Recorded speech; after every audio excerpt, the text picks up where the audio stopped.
The rain pelted the cracked pavement of the elementary school parking lot like tiny bullets, as wind bent umbrellas and whipped loose flyers across the blacktop.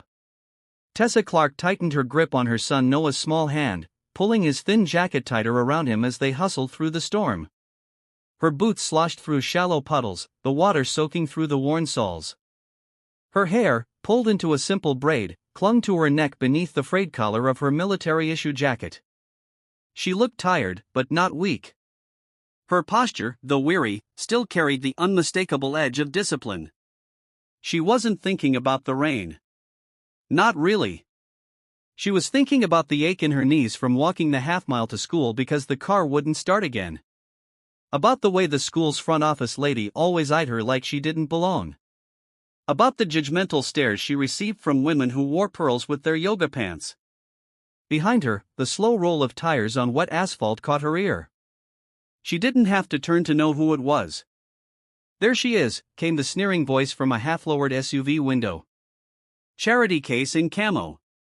Laughter erupted from inside. Tessa said nothing. She kept her jaw set, her eyes forward. She'd learned in the Marines how to handle a lot worse than this. But she also knew how to read a battlefield. And in this pristine suburban school filled with people who thought their money made them better, she and Noah were outnumbered. Inside the school, the warmth did little to ease the sting of humiliation. Parents swarmed the hallways, designer jackets, fresh manicures, arms full of custom-baked cupcakes for the fundraiser. Tessa stepped to the corner and handed Noah a homemade cookie wrapped in plastic. It was misshapen, cracked at the edge. But Noah smiled anyway. He always did. No matter what they lacked, he never complained. That boy had more courage than most grown men. As he ran toward his classroom, his tiny feet pattering against the linoleum, Tessa lingered for a moment. Her eyes searched the walls, posters about kindness, inclusion, and community hung neatly along the hallway. She almost laughed. Because in the real world, it was easier to teach a child to read than to teach adults not to judge. She turned to leave. That's when she heard the voices behind her. "I heard she used to be in the military," came a mock whisper. "Now she's bagging groceries at night and pretending she's still important." Another voice chimed in. "She's probably one of those PTSD freaks." Poor kid. Laughter. Again. Tessa stopped. Her hand gripped the strap of her bag tighter. She turned slightly, eyes scanning the trio of mothers in pressed coats and glossy lips, standing near the bulletin board like they owned the building. One of them, Marlene, the head of the PTA, tilted her chin in challenge, smirking. Tessa stared for a long moment, then nodded once, more to herself than anyone else, and walked away. That night, when the grocery store clock ticked past 1 a.m., she was still stacking shelves in aisle 3. Her back ached, her hands raw from cardboard cuts. But she kept going. She had a job. A son. A mission. Later, at home, she sat on the edge of her creaky couch, her body heavy with fatigue. The house was quiet except for the gentle hum of the refrigerator. The place was small, only 2 rooms, but it was clean, filled with hand-me-downs and love. On the wall above the couch hung a single photograph, her unit, years ago, standing proud in the blistering Afghan sun. Faces full of grit and brotherhood. Some of them never made it home. Tessa did. But sometimes she wondered, what did I come home to? The next morning, it got worse.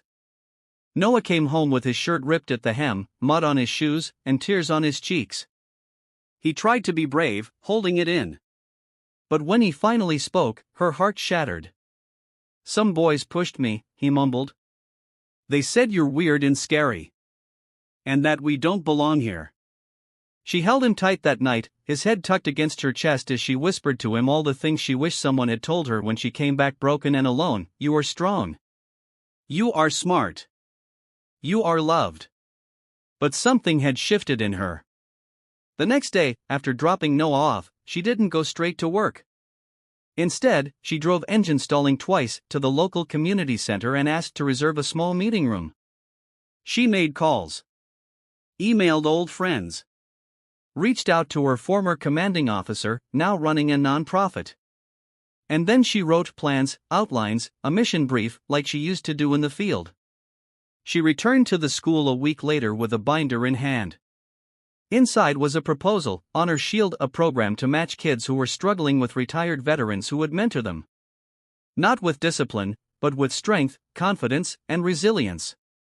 She didn't ask for approval. She offered to run it herself. For free. At first, the principal hesitated. Then one teacher backed her. Then another. Soon, a local reporter got wind of it and aired a short piece, Single Mom, Former Marine, Turns Pain into Purpose. Suddenly, the same people who mocked her were asking how to help. Donations came in. A nearby gym offered space. Veterans volunteered. The kids, especially the bullied ones, showed up and began to blossom.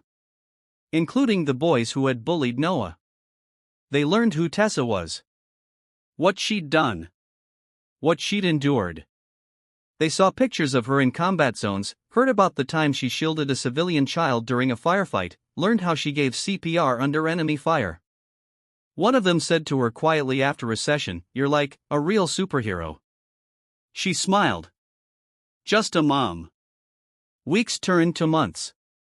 The school shifted. Slowly. Respect replaced ridicule. One afternoon, Tessa was invited to a PTA meeting not as a guest, but as a speaker. The same Marlene who once rolled her eyes now offered a nervous handshake.